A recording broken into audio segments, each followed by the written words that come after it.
Hello, everybody, and welcome to Moscow Report for March 12th, 2017.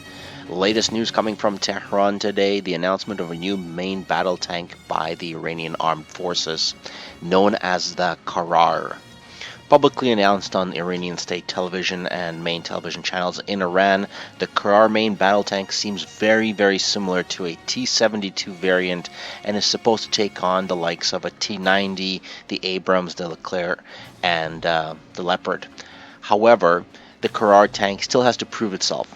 Now, the configuration of it seems very similar to a T-90S modification with a hull and body design as well as the suspension almost taken directly from a T90. Perhaps it's a test prototype that they are showing, but they are describing it as capable of using autoloader systems, which are also used on the Russian T90, T72 models. Now, the T72s and the T90s were the mainstay of the post-Soviet era, with Iran having a production license for the T72 tanks, and they produced about 480 of them.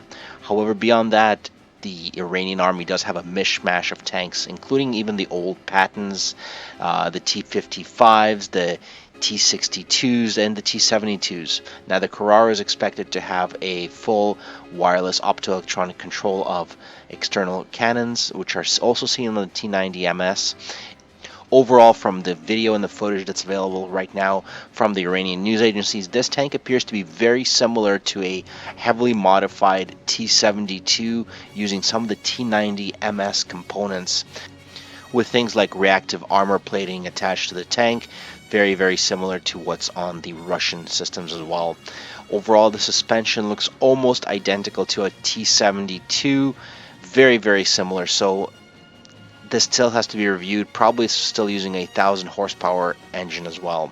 More news will be coming out as it becomes available, but from everything that's currently available, it looks like Iran took a T90 and upgraded it to a T72MS configuration using ERA, advanced electronics, optoelectronic guidance, and tracking. From the insides of the tank, it appears that there is some LCD displays with GPS, perhaps GLONASS, being used for terrain and targeting acquisition and general awareness for this vehicle.